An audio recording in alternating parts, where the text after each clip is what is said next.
Bismillahirrahmanirrahim.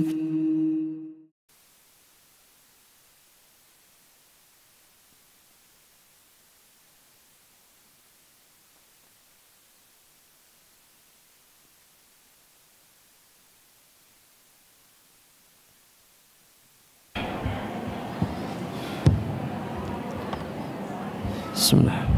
Assalamualaikum warahmatullahi wabarakatuh. Innal hamdalillah nahmaduhu wa nasta'inuhu wa nastahdihi wa na'udzu billahi min shururi anfusina wa sayyiati a'malina. Man yahdihillah fala mudilla lah wa man yudlilhu fala hadiya lah. Fa asyhadu an la ilaha illallah wahdahu la syarika lah iqraran bihi wa tauhida wa asyhadu anna Muhammadan abduhu wa rasuluhu fala nabiyya ba'dah. Ya ayyuhalladzina amanu ittaqullaha haqqa tuqatih wa la tamutunna illa wa antum muslimun. Ya ayyuhan nasu taqu rabbakumul ladzi khalaqakum min nafsin wahidah wa khalaqa minha zawjaha wa batha minhuma rijalan katsiran wa nisaa'a wattaqullaha alladzi tasaaluna bihi wal arham innallaha kana 'alaikum raqiba. Ya ayyuhalladzina amanu taqullaha wa qulu qawlan sadida yuslih lakum a'malakum wa yaghfir lakum dhunubakum wa man yuti'illaha wa rasulahu faqad faza fawzan 'azima. Famma ba'du ibadallah rahimani wa rahimakumullah. Kembali kita diberikan kesempatan oleh Allah untuk melanjutkan perjalanan kebaikan yang diridhai oleh Allah Subhanahu wa ta'ala.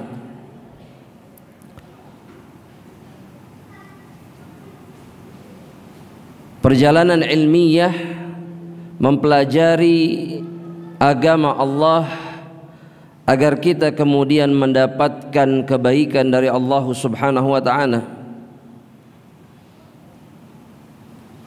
khususnya melalui pembahasan berkenaan tentang dosa-dosa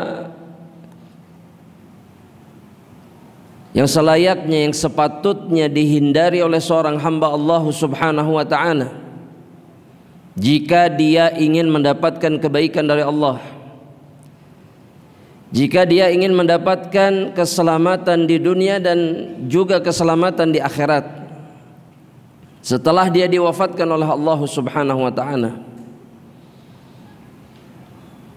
Dan khususnya adalah dosa-dosa yang banyak diremehkan oleh sebagian saudari kita, oleh kaum muslimah. Bukan berarti kaum lelaki tidak berbuat dosa atau jauh dari dosa. Setiap dari anak Adam memiliki kemungkinan yang sama untuk berbuat kesalahan.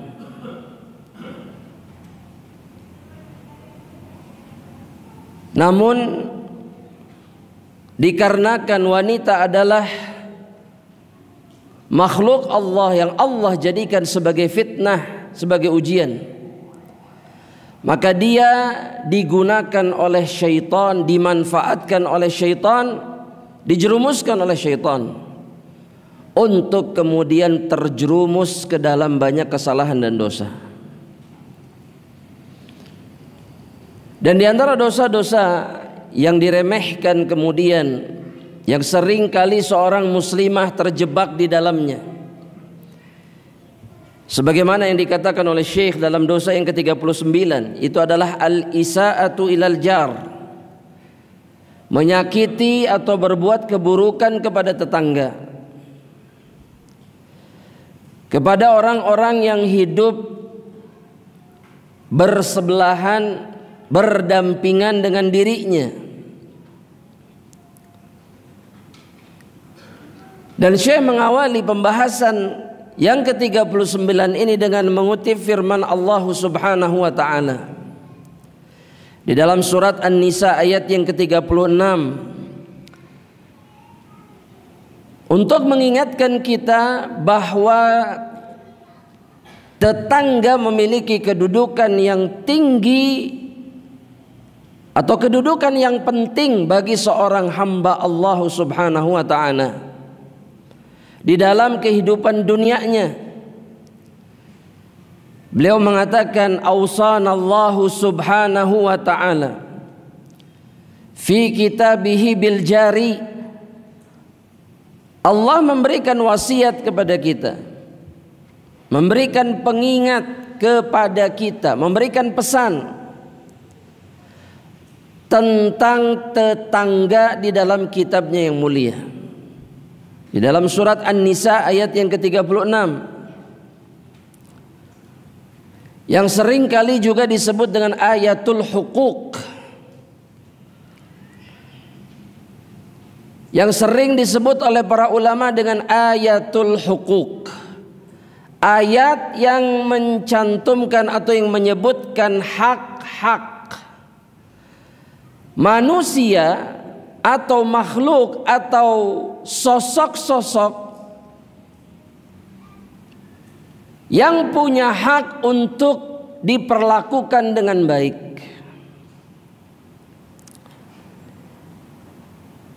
Di mana Allah Subhanahu wa taala mengatakan wa'budullah, beribadahlah kalian kepada Allah. Wala tusyriku bihi syai'an, dan janganlah kalian menduakan Allah dengan satu apapun. Dan yang pertama kali disebutkan oleh Allah adalah hak yang paling tinggi, yang paling besar, yaitu hak Allah Rabbul Alamin. Dan setelah itu Allah kemudian menyebutkan hak yang paling besar setelah dirinya. Allah Subhanahu wa taala mengatakan wabil walidaini ihsana, dan kepada kedua orang tua kalian wajib berbuat ihsan.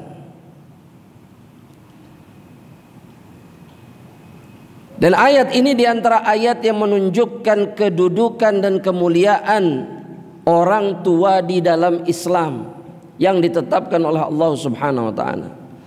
Allah sebutkan kewajiban berbuat baik kepada mereka setelah kewajiban beribadah hanya kepada Allah. Setelah itu Allah menyebutkan satu persatu kemudian yang memiliki hak untuk mendapatkan kebaikan kita. Allah mengatakan wabidzil qurba. Siapa lagi yang wajib kita perlakukan dengan baik? Siapa? Dzil qurba, mereka-mereka yang punya hubungan kekerabatan. Qarib, dekat. Kenapa? Karena punya hubungan darah. Disebut dengan dzil qurba. Wal yatama, begitu juga dengan anak-anak yatim.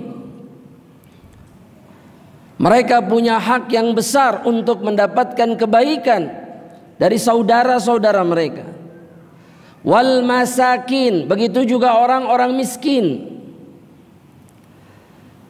Kemudian Allah mengatakan wal jari dzil qurba. Apa artinya jemaah? Jemaah, apa? Dan tetangga yang dekat. Yang dekat. Kalau tetangga jauh bagaimana? Dijawab jamaah. Hah? Oh, prioritas yang terdekat. Allah kemudian mengatakan wal jaril junub. Apa artinya? Apa artinya? Tetangga jauh. Dan ini yang menjadi dalil pembahasan ini. di mana Allah secara jelas menjelaskan kewajiban berbuat baik kepada tetangga, baik dekat ataupun jauh. Wassahibi bil jambi, atau teman di dalam perjalanan. Wabnis sabil, ataupun orang, wassahibi bil jambi, maksudnya teman dekat. Sahibi bil jambi, teman dekat. Sebagian ulama mengatakan istri. Yang dimaksud dengan sahibi bil jam, kalau diterjemahkan secara bahasa itu adalah teman yang ada di sebelah. Ini bisa mengisyaratkan sahabat, teman karib, atau orang yang selalu ada di samping kita, yaitu istri. Wabnis sabil, atau orang yang sedang ada di dalam perjalanan. Wa ma malakat aymanukum, ataupun budak-budak kalian. Coba dihitung ada berapa sosok itu.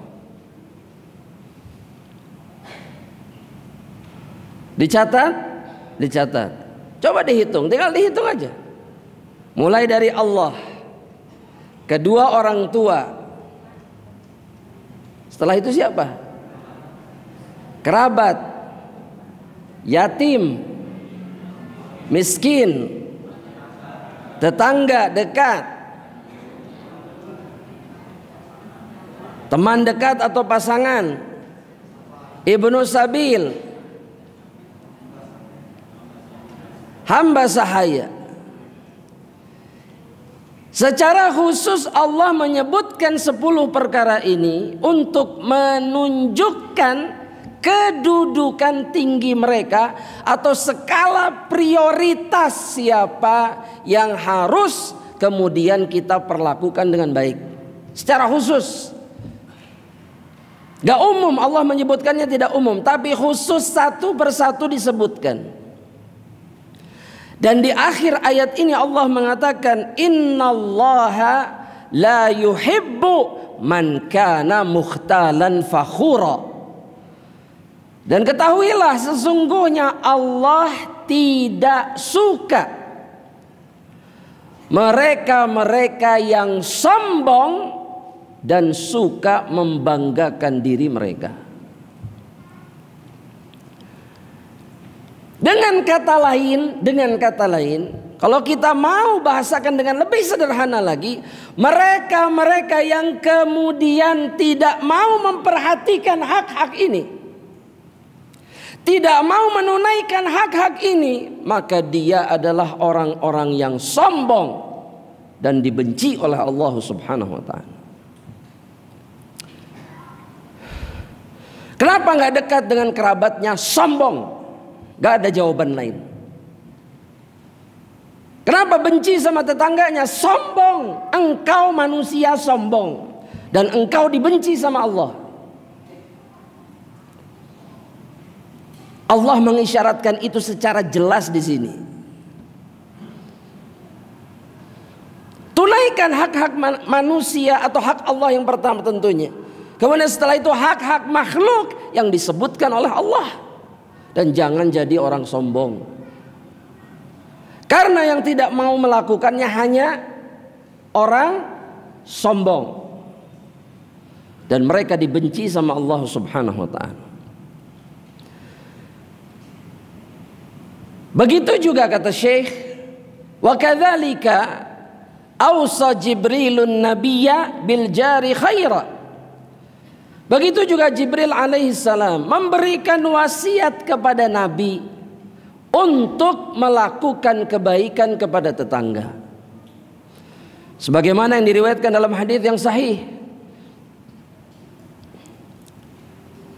dari Rasulullah sallallahu alaihi wasallam. Ini hadis sahih riwayat Imam Bukhari Muslim, di mana Nabi Muhammad sallallahu alaihi wasallam mengatakan, ma zala Jibril yusini bil jar hatta dhanantu annahu sayuwarrithuhu. Terus Jibril itu terus. Arti dari mazala itu artinya terus menerus, gak berhenti-berhenti. Yang namanya malaikat Jibril itu memberikan wasiat, pesan kepada diriku, biljar, untuk berbuat baik kepada tetangga. Ya, ini artinya apa jamaah? Kenapa terus menerus? Apa? Isyarat apa ini? Coba ana mau tanya, antum kalau ngasih tahu terus-terusan artinya apa? Penting. Kalau nggak penting cuman sekali-sekali sudah. Makanya begini jemaah, kalau orang kemudian ketika mengasih tahu sama orang itu merasa berapa kali sih saya harus ngasih tahu orang itu, ngasih nasihat dan seterusnya. Kalau Anda menganggap saudara Anda penting dan apa yang Anda sampaikan penting, jangan pernah berhenti menyampaikannya. Kalau berhenti sekali dua kali berarti Anda tidak menganggap dia penting dan apa yang Anda sampaikan penting. Malaikat Jibril mewasiatkan kepada Nabi, terus, kata Nabi, terus gak berhenti. Untuk apa? Untuk berbuat baik kepada tetangga. Saking seringnya, saking gak berhentinya, sampai-sampai kata Nabi Muhammad SAW, saya sampai menduga, saya punya pikiran, ini jangan-jangan Jibril akan mengatakan bahwa seorang tetangga mewarisi tetangga yang lainnya. Saking apanya jemaah? Saking banyaknya kebaikan yang harus kita lakukan, seakan-akan sama seperti kebaikan yang wajib kita lakukan kepada keluarga kita sendiri. Tetangga itu keluarga kita bukan? Bukan. Tapi saking banyaknya hak yang harus ditunaikan, Nabi itu sampai berpikir jangan-jangan ini saling mewarisi. Jadi kayak gak ada bedanya antara tetangga sama keluarga. Saking apa? Saking apa jemaah? Terlalu besar hak yang wajib ditunaikan oleh seorang mukmin kepada mereka. Ya, ini baru satu hadis saja itu sudah menyingkap keadaan kita sama tetangga kita. Betul? Udah, baru satu hadis. Wah, ini sudah selesai sudah. Masuk memenuhi syarat kriteria tidak jemaah? Hubungan kita sama tetangga tidak. Sudah langsung aja tidak. Padahal kita diwasiatkan oleh Allah dan juga oleh malaikat Allah untuk senantiasa berbuat baik kepada tetangga. Sudah. Mungkin kalau sekarang kita nggak kenal siapa tetangga kita, betul? Bahkan nggak tahu sih siapa yang tinggal sebelah rumah kita. Saking apa? Saking baiknya hubungan atau saking buruknya? Ya. Nasallallahu salamatal afiyah. Yang kita tidak sadari jamaah rahmatillah Allah, bahwa ketika ternyata perbuatan kita menyakiti tetangga kita, maka itu diantara perkara yang besar di hadapan Allah Subhanahu wa ta'ala. Itu bukan hal sepele di hadapan Allah, itu bukan dosa kecil, tapi itu dosa besar. Asy-Syaikh mengatakan, wa idza'ul jari minal muharramat. Menyakiti tetangga itu diantara perkara yang haram, gak boleh. Ya, selama ini yang kita tahu yang haram itu apa? Berbuat syirik gak boleh, zina gak boleh. Terus sebutkan ya, minum khamar gak boleh, semuanya. Menyakiti tetangga juga sama, haram, tidak pernah dihalalkan di dalam Islam. Haram, gak boleh menyakiti tetangga. Faqad akhraja al-Bukhari an Abi Shuraih anin nabiyyi sallallahu alaihi wasallam. Al-Imam Bukhari mengeluarkan riwayat dari Abu Shuraih dari Nabi Muhammad sallallahu alaihi wasallam, di mana Nabi bersabda, mengulang-ulang perkataan yang sama 3 kali, yaitu adalah wallahi la yu'min, kata Nabi, demi Allah tidak beriman. Kalau Nabi sumpah berarti ada apa? Kalau Nabi sampai sumpah, sampai demi Allah, berarti ada apa jemaah? Ada perkara besar atau ada perkara penting? Karena Nabi itu jarang bersumpah. Beda sama kita. Kalau kita sumpah terus, wallah tak, demi Allah tak, sampai telinganya, ini apa hubungannya demi Allah sama ini tuh apa? Gak ada. Tah gitu. Ini harus mentakid dengan megang telinga, ada apa? Ya. Karena bagi Nabi nama Allah itu agung, jadi nggak seenaknya dipakai sumpah. Kecuali hanya dalam perkara yang sangat penting, Nabi baru bersumpah. Nah, kalau Nabi di hadis ini bersumpah, penting atau tidak?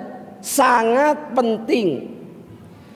Nabi mengatakan demi Allah nggak beriman, kata Nabi, demi Allah. Diulang 3 kali. Sehingga para sahabat bertanya, karena Nabi nggak menjelaskan siapa yang nggak beriman. Qila ya Rasulullah, man ya Rasulullah, siapa yang nggak beriman? Maka Nabi Muhammad SAW memberikan jawaban, man atau alladzi la ya'manu jaruhu bawa'iquhu au bawa'iqahu, orang yang tetangganya tidak selamat dari keburukannya.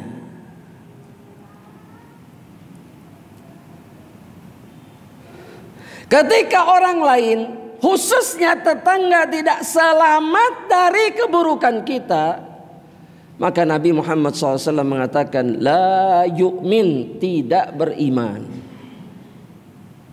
Yang dimaksud adalah tidak sempurna keimanannya, bukan keluar dari Islam, bukan. Tapi tidak sempurna keimanannya. Sampai tetangganya apa? Tidak tersakiti oleh dirinya. Memang tetangga bisa menyakiti tetangga yang lain jemaah.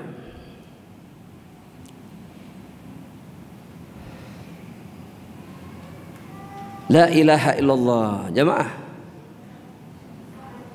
Bisa? Sok atau sebutkan contohnya, gimana caranya seseorang menyakiti tetangganya?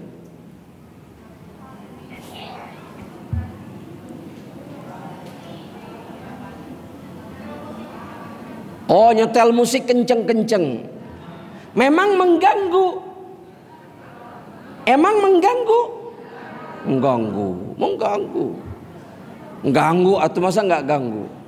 Ya, apalagi sebagian orang sekarang itu sedang hobinya bawa truk isinya speaker, disetel sekenceng-kencengnya sampai kaca tetangganya pecah semua. Wah, ini orang yang paling keburukannya. Iya, betul nggak jemaah? Iya. Terus bakar apa? Di waktu yang tepat sekali, mau tidur. Ya, benar nggak ini jemaah? Iya, sudah kelas. Itu mah fakta sudah. Dan yang perlu kita ingat, mungkin sebagian orang mengatakan, cuman ini doang maknya keganggu, kan gitu. Betul? Nabi Muhammad sallallahu alaihi wasallam, sebagaimana yang diriwayatkan oleh Al-Imam Ibnu Abi Syaibah di dalam musannafnya, kata Nabi Muhammad SAW, la qalila min adzal jari, tidak ada kata sedikit ketika seseorang menyakiti tetangganya. Gak ada kata sedikit, itu gak ada. Semuanya banyak dan besar. Sekecil apapun keburukan yang dia lakukan kepada tetangganya.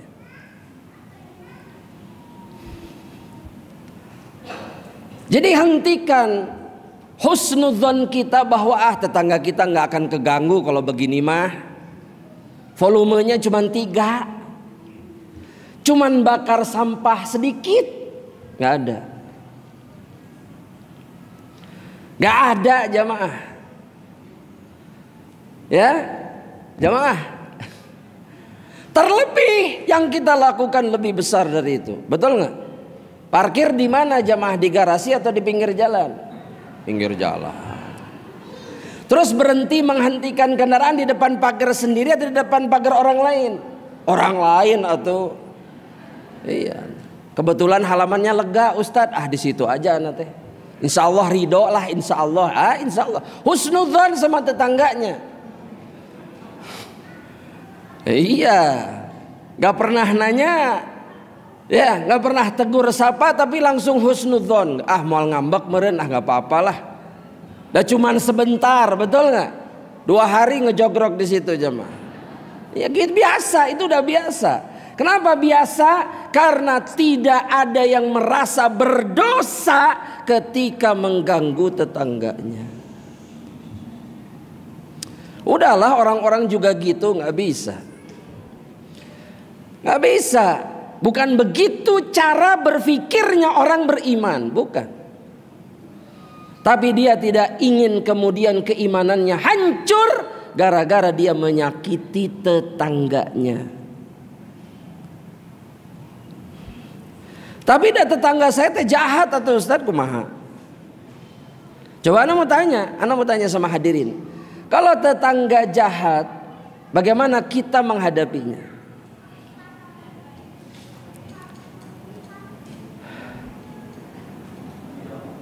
La ilaha illallah. Gimana cara kita menghadapinya? Diam? Bicara baik-baik? Kirim makanan tuh, ibu-ibu punya cara kenapa? Pindah. Pindah ke tempat yang lain. Meskipun nggak menjamin dapat tetangga yang lebih baik sebetulnya. Tapi ya lumayan lah, cara paling cepat sudah pindah lah. Iya, sah-sah aja, nggak ada masalah. Nggak ada masalah. Tapi selama kita tidak pernah bisa kemudian menghadapi buruknya sikap tetangga dimanapun kita hidup, kita pasti tersakiti, pasti. Dan ini pernah terjadi di zaman Rasulullah SAW yang mengadukan kepada Rasul bahwa dia diganggu sama tetangganya. Dalam hadis yang sahih diriwayatkan Imam Ibnu Hibban, saya diganggu terus sama tetangga saya. Saya harus gimana sih? Nabi nggak pernah mengatakan balas, lawan, enggak. Kata Nabi, itrah mata'aka fit thariq. Keluarkan semua barangmu di jalan. Keluarkan semuanya. Simpen tengah jalan. Ketika dilakukan, semua orang yang lewat nanya. Kalau bahasa kita mah kunaon ya, ada apa gitu. Maka dikatakan orang ini diganggu sama tetangganya.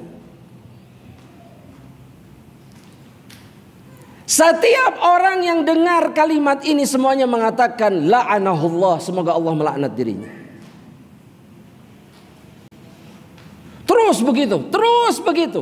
Sampai si tetangga kemudian akhirnya ketakutan dan dia keluar dari rumahnya mengatakan la udzika abadan. Saya nggak akan pernah nyakitin kamu lagi selamanya. Mungkin kalau kita lakukan seperti itu sekarang mungkin efeknya nggak sama, mungkin ya aku antapkan aja biar. Tapi yang jadi syahid di dalam riwayat ini, Nabi tidak memerintahkan kemudian dia membalas keburukan tetangganya. Enggak. Karena orang mukmin tidak akan pernah membalas keburukan tetangga dengan keburukan. Kalau nggak sanggup, nggak tahan dengan apa yang dilakukan, pindah, hijrah. Memang begitu solusinya, pindah aja. Tapi kadang-kadang belum dihadapi sudah nggak sanggup jemaah. Makanya orang sekarang itu kalau cari rumah yang kira-kira tetangganya sedikit atau jauh-jauh, supaya tenang. Betul nggak? Betul, sudah. Pokoknya mah kumaha carana saeutik. Kalau enggak jauh-jauh lah, biar masing-masing. Sok atuh tinggal di gunung aja tuh, di leuweung di sana tinggal. Sedangkan yang lebih baik dari kalangan orang yang beriman kata Nabi, man yukhalitun nas kata Nabi, barang siapa yang bergaul dengan manusia, mau campur hidup bareng sama manusia, wa yasbir ala adzahum, dan kemudian bersabar dari perbuatan-perbuatan buruk mereka, itu jauh lebih baik daripada manusia yang kemudian gak mau campur sama manusia dan tidak bersabar atas perbuatan buruk mereka.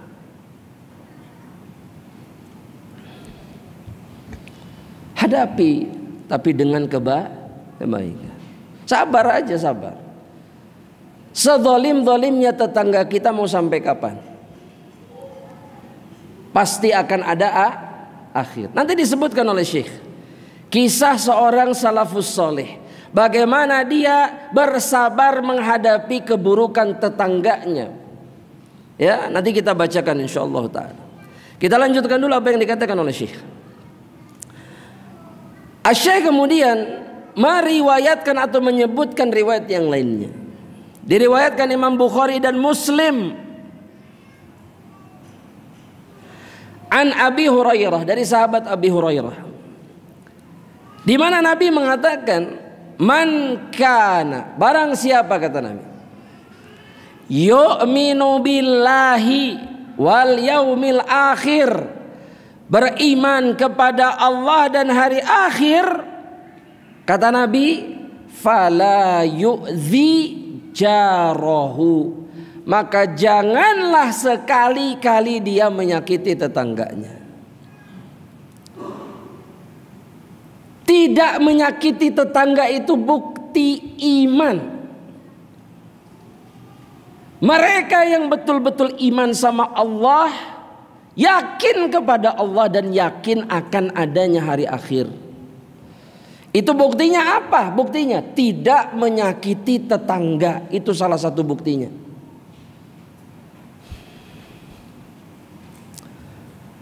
Yang kita ingat selama ini itu, barang siapa yang beriman kepada Allah dan hari akhir, muliakan tamunya. Betul, nggak salah. Itu yang dikatakan Nabi setelahnya. Tapi giliran tetangga kita lupa. Kalau sama tamu kita muliakan mereka, tapi sama tetangga kita lupa. Padahal itu juga bukti mereka-mereka yang beriman kepada Allah dan hari akhir. Mana yang lebih sulit jamaah? Menjamu tamu, memuliakan tamu, atau memuliakan tetangga?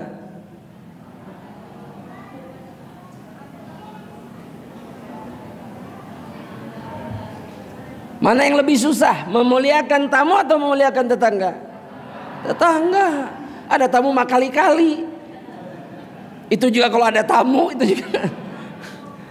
Sebagian orang tuh tidak mau hoream, bahkan berharap tidak pernah ada yang datang ke rumahnya. Iya. Sekarang begitu jamaah. Apalagi udah tahu sunnah kalau ketok 3 kali gak dibuka, ya dia mengamalkan itu. Dia berharap yang datang itu ketok-ketok 3 kali terus pulang. Kan sunnah atuh, si ngarti. Saking gak mau nerima tamu.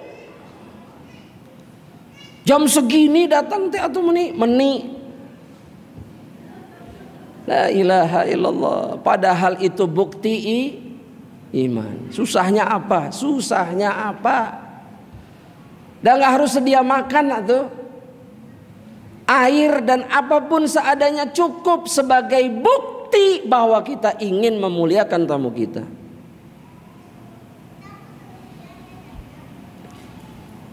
Gak ada air setetes pun di rumah? Ada. Maknya nggak ada setetes pun air. Suruh masuk, kasih air. Sudah. Ya, kalau nggak pulang-pulang tanya ada kebutuhan apa. Tinggal gitu, gampang. Badai naon, keperluan apa ini sebenarnya? Gitu, selesai. Boleh nggak nanya begitu jemaah? Kan gitu disuruhnya dalam Islam. Bukan diantapkan dengan geremah tuh dalam hati, ya Allah itu balik-balik. Dikasih kode, oh batuk-batuk apa? Tanya. La ilaha illallah. Kita lanjutkan dulu hadisnya. Kata Nabi Muhammad sallallahu alaihi wasallam, kemudian waman kana yu'minu billahi wal yaumil akhir falyukrim dhaifahu, maka hendaknya dia memuliakan tamunya. Dan yang terakhir kata Nabi, barang siapa yang beriman kepada Allah dan hari akhir, falyaqul khairan aw liyaskut, atau dalam riwayat yang lain liyasmut. Kalau merasa atau meyakini dirinya beriman kepada Allah dan hari akhir, katakan yang baik. Kalau nggak sanggup, diam. Ini bukti seseorang yang beriman kepada Allah dan hari akhir. Jadi kalau ingin tahu orang yang baik imannya, lihat yang keluar dari mulutnya baik atau tidak. Kalau baik dia mukmin. Kalau tidak, ada masalah dengan keimanannya. Kalau dia banyak diam terus gak banyak omong, maka perjelas kenapa dia diam. Karena takut mengatakan yang buruk dia mukmin. Jangan dicela, orang yang banyak diam itu jangan dicela. Kita ini hidup di zaman di mana orang yang banyak omong itu dianggap lebih baik daripada orang yang diam. Orang itu lebih suka orang yang terocos terus, resep. Banyak ceritanya teh padahal bohong semuanya yang diceritakan. Tapi dah seru, betul nggak Jam? Iya. Padahal itu menyingkap keimanannya. Dia bukan mukmin yang baik. Ya, jamaah. Jamaah. Ngomong atau jangan? Banyak omong atau jangan? Banyak, tapi yang kalau nggak sanggup, diam.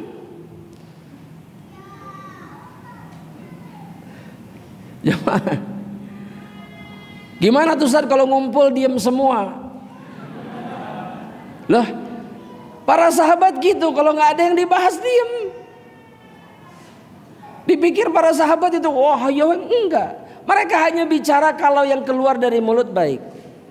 Kalau enggak ya diem aja. Ngahulang gitu ya. Subhanallah. Ya, begitu juga dalam riwayat yang lainnya. Diriwayatkan oleh Imam Al-Bazzar, Ibnu Hibban, dan juga Al-Bukhari dalam Al-Adabul Mufrad. Ketika ada seorang laki-laki mengatakan kepada Rasulullah sallallahu alaihi wasallam. Ada seorang laki-laki yang mengatakan kepada Nabi, "Inna fulanata aw fulanatan tudhkaru min kathrati salatiha wa sadaqatiha wa siyamiha." Ada fulanah, ya, ada fulanah itu banyak sholatnya, banyak sedekahnya, banyak saumnya. Ini ghibah atau bukan jemaah? Kalau menyebutkan kebaikan orang ghibah atau bukan? Bukan ghibah. Si fulan itu masya Allah. Boleh nggak melakukan itu? Baik. Tapi laki-laki ini kemudian mengatakan ghaira annaha tu'dhi jiranaha bilisaniha. Tapi ya Rasulullah, ini perempuan yang banyak ibadahnya ini dia suka nyakiti tetangganya dengan lidahnya. Ini ghibah atau bukan? Ini ghibah atau bukan? Ghibah. Tapi kenapa dilakukan dengan tujuan untuk meminta fatwa dari Rasulullah SAW. Dan ini diantara ghibah yang dibolehkan. Jadi sahabat ini penasaran bagaimana orang-orang yang zahirnya banyak beribadah, tapi di sisi yang lain dia pun menyakiti orang lain. Ini gimana status ibadahnya? Maka Nabi Muhammad SAW itu langsung memberikan kesimpulan akhir dari apa yang akan terjadi kepada manusia seperti ini. Kata Nabi, hiya finnar. Dia akan kembali ke dalam neraka Allah Subhanahu wa taala. Coba pertanyaannya, apa penyebabnya? Menyakiti tetangga. Kalau ada orang yang sampai disebut-sebut orang karena ibadahnya, berarti ibadahnya luar biasa atau tidak? Luar biasa. Si fulan Masya Allah puasa Daud gak beres-beres, sedekah Masya Allah gak beres-beres. Berarti sudah luar biasa? Sudah. Tapi ternyata ibadah yang luar biasa itu bisa jadi tidak ada gunanya ketika seseorang menyakiti tetangganya. Makanya kalau orang mukmin berhati-hati dengan tetangganya. Meskipun punya tetangga yang luar biasa tidak menyenangkan, tapi dia nggak akan main-main dengan tetangganya. Lebih milih sabar daripada balas dendam.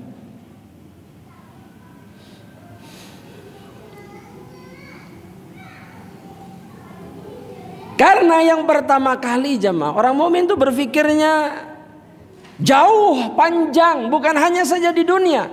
Balas dendam di dunia puas, mungkin menang, mungkin tetangganya kalah.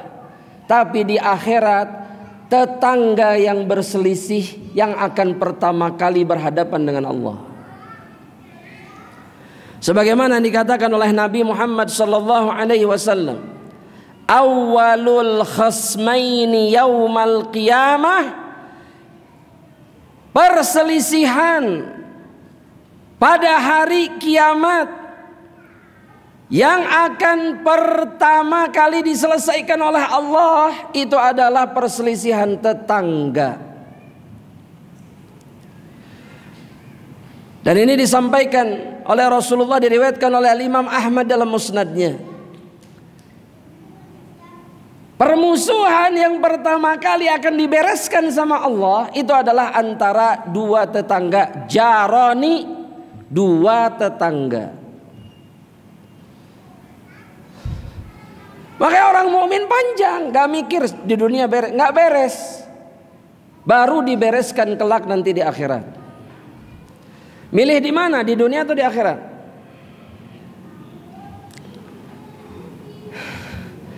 Di dunia atau di akhirat? Hah? Di dunia. Di akhirat pengen ketemu lagi atau tidak?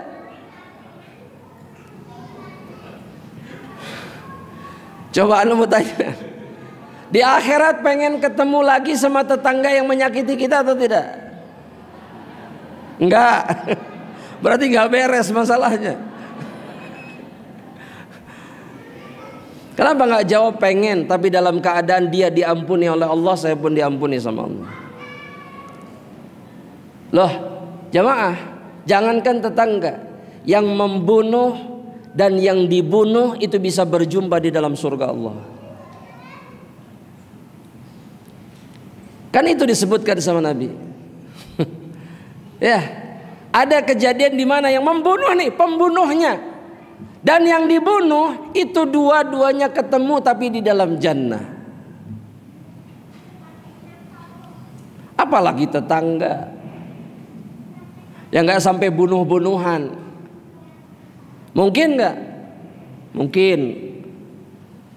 Makanya percuma benci mereka setengah mati di dunia, tapi ternyata nanti di akhirat ketemu dia lagi. Ya Allah, gitu. Aduh, tetanggaan di jeung si eta. Aduh. Ya. Taib, ana mau tanya sama hadirin. Apa masalah? Mungkin lebih tepatnya begini pertanyaan. Kalau kita bersabar menghadapi keburukan tetangga, apa yang akan terjadi kepada kita? Sabar aja, sabar.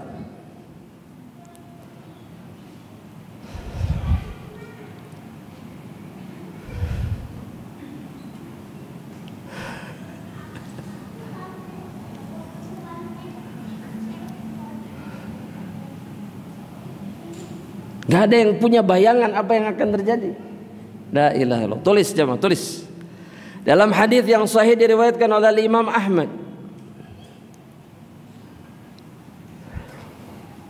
di dalam musnadnya, di mana Rasulullah sallallahu alaihi wasallam mengatakan, ya, salasatun yuhibbuhum Allah. Ada 3 macam manusia yang dicintai sama Allah Subhanahu wa taala. Saya sebutkan yang menjadi dalil pembahasan kita saja.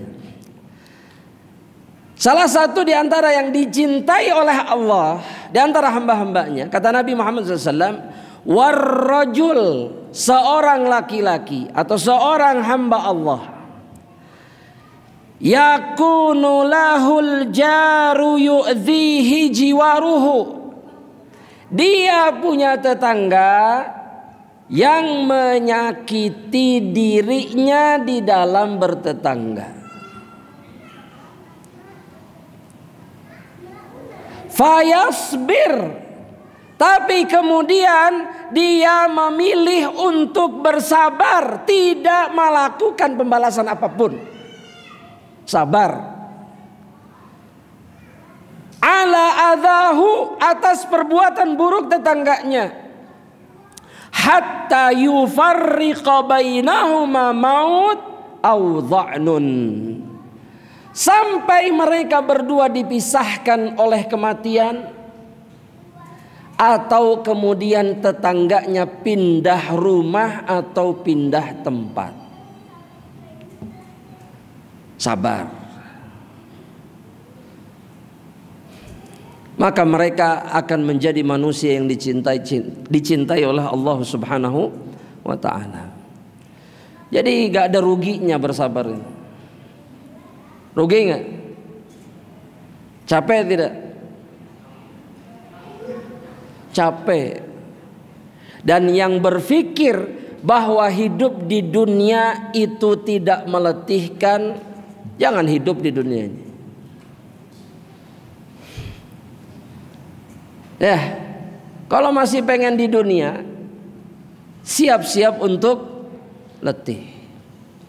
Alas. Karena dunia itu tempatnya berletih-letih, surga tempatnya beristirahat dan bersenang-senang. Selama di dunia capek. Anak tuh pengen ustadz di dunia tuh tenang, santai, rileks, masuk surga mimpi. Itu tidak akan pernah terjadi kepada orang yang beriman, gak akan pernah. Orang mukmin pasti letih menghadapi segala keburukan di dunia ini. Pasti. Karena tempat istirahatnya bukan di sini, tapi di dalam surga Allah Subhanahu wa ta'ala. Baru istirahat, rohah. Ya, apa kata Imam Ahmad? Antum tahu kayaknya. Istirahat itu kapan? Ditanya, mata roha, kapan istirahat Imam Ahmad? Apa jawabannya? Nah, inda awwali khutwatin fil jannah, pada langkah pertama yang dilangkahkan ketika masuk ke dalam surga. Jadi baru nginjak nih surga, lewat pintu, selek, di situ seorang hamba baru istirahat. Jadi di titik itu yang namanya istirahat baru ada. Karena perjalanan dari padang mahsyar ke situ meletihkan. Itu masih capek nunggunya, capek lewat nerakanya, capek. Terus dibersihkan dari perselisihan kezalimannya, itu pun menegangkan. Tapi ketika kelek satu kaki aja masuk, barulah di situ kita merasakan istirahat. Jadi istirahatnya nanti, bukan sekarang. Ya, makanya sabar capek pasti. Berbuat baik sama tetangga capek pasti. Apalagi tetangga yang kita sebenarnya tidak ingin berbuat baik kepada dirinya. Cuman karena Allah yang memerintahkan, karena Nabi yang mencontohkan, kita nggak punya pilihan lain. Siapa yang bilang berbuat baik sama orang itu mudah?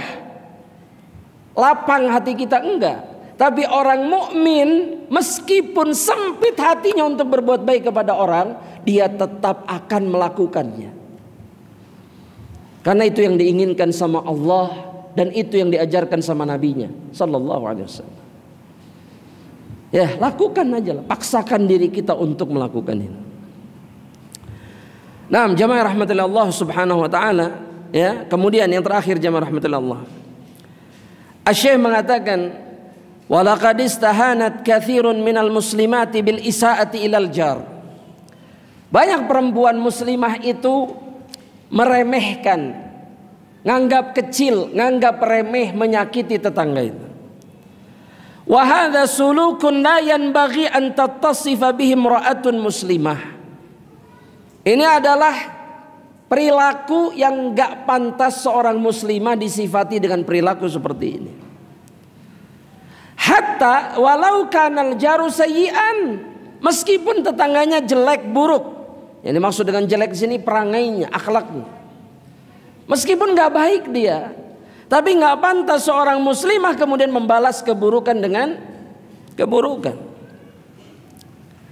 Karena kata Syekh, fayan bagi an nuqabilal isaah bil ihsan. Semestinya seorang muslim, seorang muslimah itu membalas keburukan dengan kebaikan. Dan itu level keimanan yang tinggi. Kalau kita sudah sanggup membalas keburukan dengan kebaikan, itu level yang di atas, tingkat tinggi dari keimanan dan keislaman seseorang. Ini yang disebut dengan ihsan. Dan itu perintah Allah di dalam Al-Quran. Betul. Kita ini boleh membalas keburukan dengan yang semisal. Betul, itu gak salah. Tapi kalau kemudian bisa membalas keburukan dengan kebaikan, ini yang jauh lebih tinggi, jauh lebih sempurna. Ya, kayaknya level ini agak sulit, betul jemaah?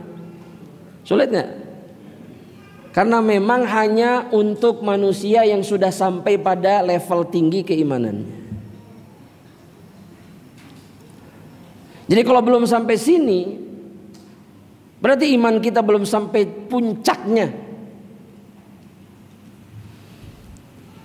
Karena Allah Subhanahu wa taala berfirman dalam surat Fussilat ayat yang ke-34. Apa kata Allah? Hal tastawil al-hasanatu wala sayyi'ah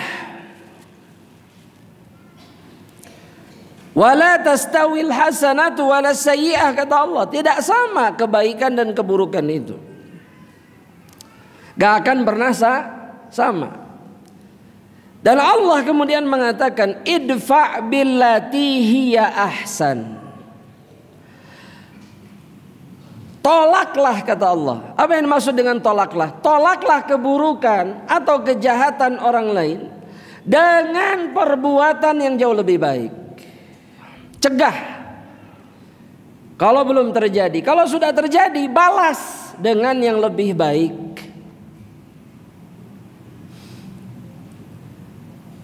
Ya, subhanallah jamaah. Syekhul Islam Ibnu Taimiyah, ketika beliau dalam kali pertama beliau di penjara, kemudian dibebaskan, ya, pemimpin kaum muslimin pada saat itu menawarkan kepada Syekhul Islam untuk menyeret semua orang yang menjerumuskan dirinya kepada apa? Penjara.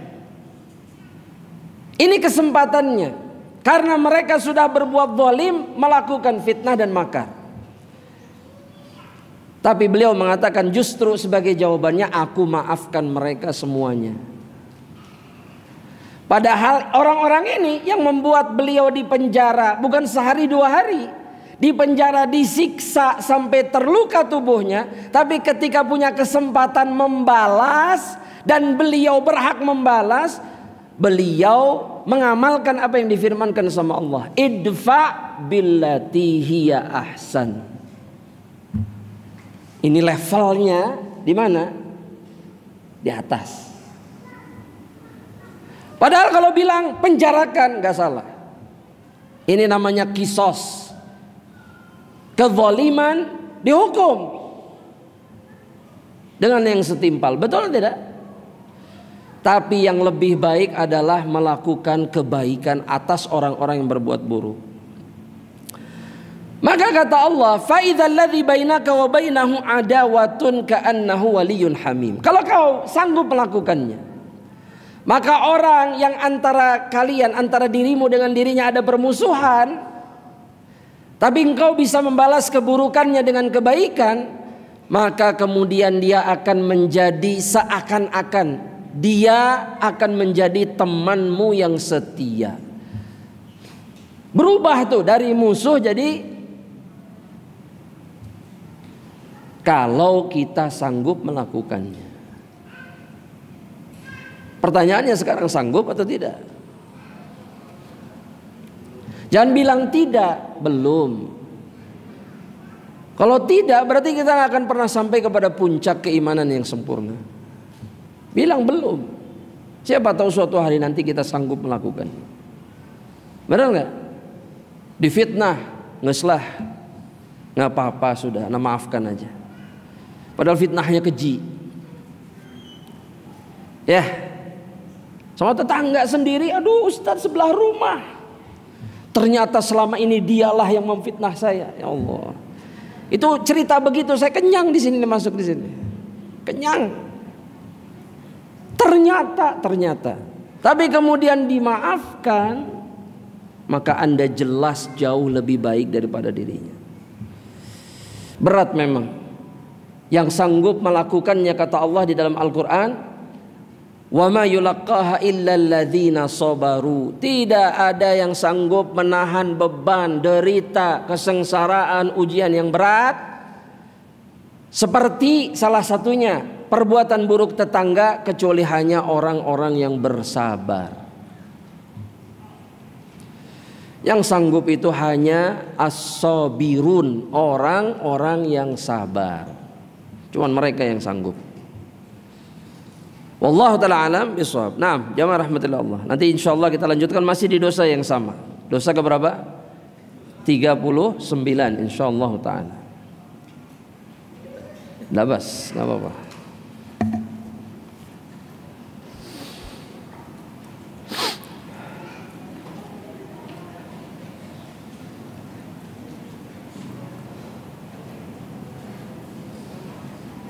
Pertanyaan pertama jamaah rahmatillah Allah. Ustaz, bagaimana kalau kita jadi gunjingan tetangga?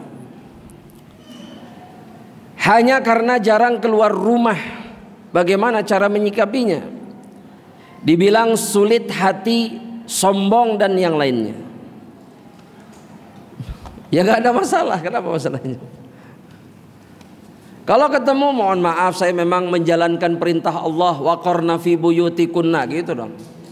Jawabannya syar'i aja. Saya lebih suka di rumah. Saya mah ibu rumahan. Saya mah orang rumahan. Saya suka mengurus rumah, ngurus anak. Banyak, ada sejuta alasan yang bisa kita berikan kepada mereka. Dan kemudian tidak perlu peduli dengan gunjingan-gunjingan seperti ini. Ya, bersabar. Dan setiap keburukan mereka itu mengurangi dosa kita. Betul nggak? Sudah. Ya, jadi tidak perlu memasukkannya ke dalam hati terlalu dalam.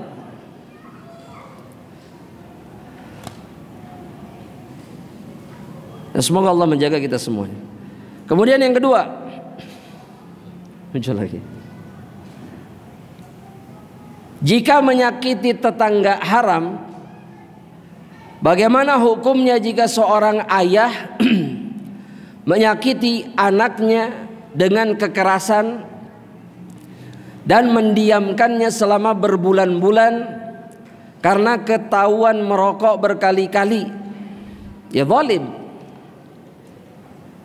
Anak itu ditegur, dihukum boleh, tapi tidak disakiti. Didiamkan boleh, kalau didiamkan menyadarkan dirinya.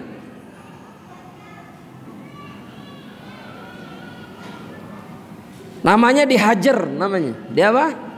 Dihajar. Boleh. Tapi kalau hajar itu bermanfaat, kalau enggak jangan. Qadarullah, anak laki-lakinya sudah sumpah demi Allah, ternyata masih melakukannya. Saya sebagai ibu dan istri bingung, Ustadz, harus bagaimana? Gak usah bingung. Gak usah bingung. Tinggal melakukan yang semestinya dilakukan. Satu, kepada suami berikan nasihat bahwa yang dilakukannya kurang tepat. Kepada anak juga berikan peringatan bahwa yang dia lakukan itu dosa yang tidak kecil, dosa besar, berdusta atas nama Allah. Bahkan itu jauh lebih besar daripada dosa merokoknya.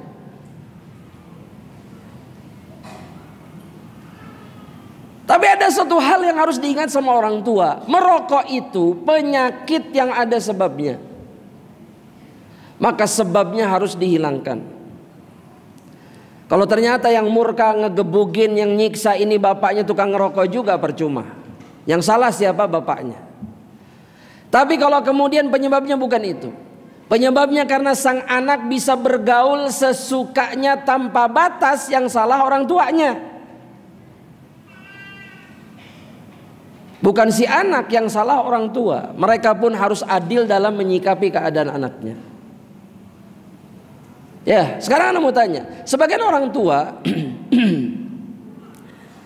itu memberikan harta dalam jumlah yang tidak sedikit kepada anaknya, padahal anaknya gunakan untuk bermaksiat, betul nggak? Kalau orang tua sadar anaknya kalau dikasih uang lebih banyak misalkan, karena masih bergantung kepada orang tuanya, itu akan ada kemungkinan bermaksiat, jangan dilakukan. Duit ada, kesempatan ada, bermaksiatlah dia. Teman-teman mendukung, lingkungan mendukung, merokoklah dia. Dan akan selalu berulang selama dia berada dalam keadaan seperti itu. Dan satu lagi, sebagai seorang ibu dan istri masih bisa berdoa kepada siapa? Allah. Ya, doa ibu itu cuman kadang-kadang Allah masih ingin melihat kesabaran kita. Sama Allah diakhirkan, anak ini taubatnya diakhirkan sedikit, supaya Allah melihat masih sabar memohon atau tidak. Sedangkan ijabah itu pasti, nggak mungkin nggak diijabah. Sabar. Kata sebagian ulama, anak yang dibiarkan oleh Allah bermaksiat itu kadang-kadang karena sebagai ujian bagi orang tuanya ketika dia hidup. Tapi bisa jadi setelah mereka wafat, anak ini dirubah menjadi anak soleh oleh Allah, agar kemudian mengarilkan pahala jariah bagi kedua orang tuanya. Jadi kadang-kadang begitu cara Allah itu menguji hambanya. Kan Allah sudah bilang, innama amwalukum wa auladukum fitnah. Harta sama anak kalian itu ujian. Allah jadikan sebagai ujian sampai detik terakhir. Kalau bersabar, setelah itu dia akan menuai pahala hasil kesabarannya. Dan itu yang banyak terjadi kepada orang tua yang bersabar menghadapi keburukan anak-anaknya. Kemudian yang berikutnya, saya pernah mendengar seseorang berkata, saya tidak akan marah atau menegur dia, tapi kita lihat nanti di akhirat. Ini ngancem. Soklah di dunia mah terserah, tapi engkewe tingalikeun di akhirat. Bagaimanakah menurut Ustadz dengan sikap seperti ini? Apakah malah berbalik dia menjadi pihak yang zalim atau malah diperbolehkan? Kalau dia terzalimi dan dia memilih untuk menuntut di hadapan Allah nanti, itu haknya. Kalau dia yang terzalimi, itu haknya. Dan kalau orang yang zalim ini tahu, harusnya dia mengemis maaf kepada orang ini. Harusnya begitu. Itu bahayanya kezaliman kepada orang lain. Jadi bukan zalim, justru itu hak. Meskipun memaafkan jauh lebih baik, tapi kalau dia memilih itu haknya yang dijamin sama Allah. Makanya hati-hati dengan dosa kezaliman. Nasallallahu alaihi wasallam. Terakhir tapi 3 pertanyaan ini jam dalam satu kertas. Sallallahu alaihi wasallam. Ustadz mertua mau piknik ke salah satu wilayah di kota Garut ini, disebutkan di sini. Apakah sikap kita karena kita tahu ini safar, sedangkan ibu mertua berangkat dengan rombongan lansia? Memberi uangnya buat bekal termasuk dosa? Ya Allah. Ya kalau safarnya ditemani lah, temani aja. Ya, temani safarnya. Itu solusi terbaiknya. Karena meskipun usia lanjut itu tidak diizinkan safar tanpa mahram. Ya. Jadi untuk menyelamatkan semuanya temani. Itu dulu, bukan masalah bekal ini. Temani supaya safarnya selamat. Tidak masuk kemaksiatan kepada Allah Subhanahu wa taala. Ya. Pertanyaan yang kedua, jamaah rahmatullah Allah, itu jawaban saya untuk pertanyaan yang pertama. Temani. Temani.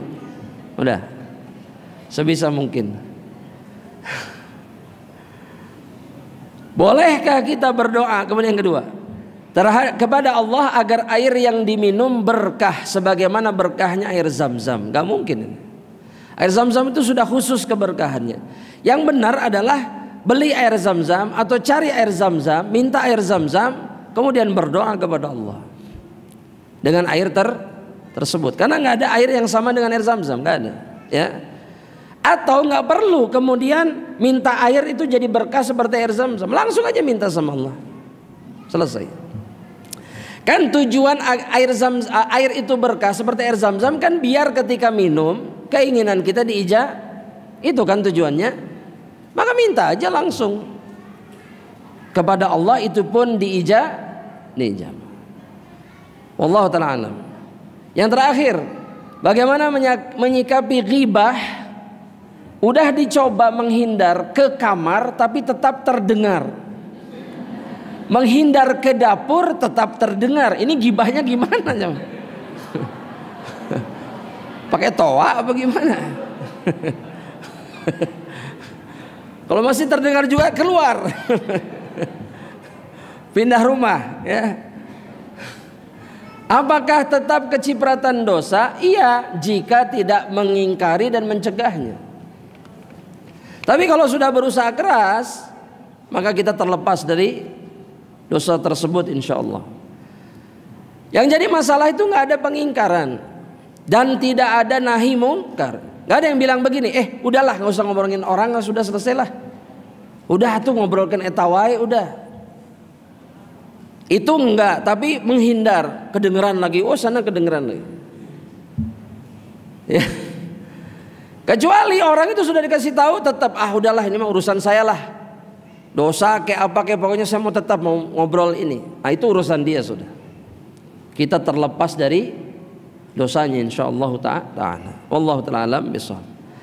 Satu hal jamaah, satu hal. Ingat bangkai manusia ketika kita menggibahi saudara kita yang lain. Itu aja sudah. Bayangkan aja, bayangkan. Bangkai manusia busuk, terus dagingnya kita potong, kita makan, kita kunyah. Bayangkan itu saja ketika mau membicarakan aib orang lain.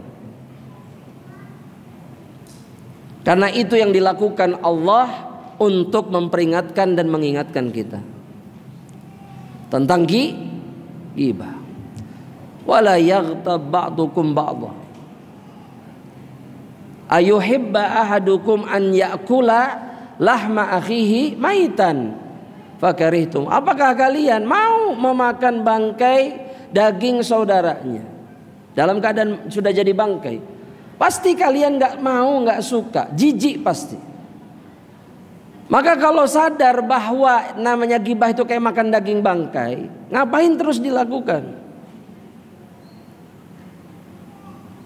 Bahkan Nabi ketika mendengar sahabat menggibah sahabat yang lain, kata Nabi, takhallal, bersihkan sela-sela gigimu. Diulang-ulang terus sama Nabi, sahabat ini nggak paham. Kenapa ya Rasulullah, kata sahabat ini, kau menggibahi saudaramu, disuruh bersihin gigi. Kenapa? Karena yang gibah itu kayak makan daging bangkai.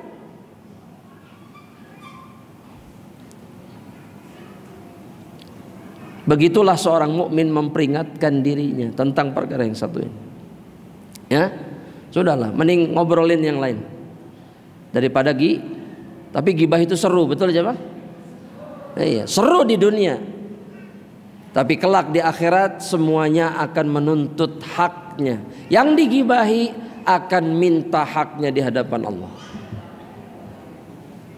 Semoga Allah jaga kita semuanya dari dosa yang satu ini dan dosa-dosa yang lainnya. Kita akhiri dengan doa kafaratul majlis. Subhanakallahumma wa bihamdika asyhadu an la ilaha illa anta astaghfiruka wa atubu ilaik. Assalamualaikum warahmatullahi wabarakatuh.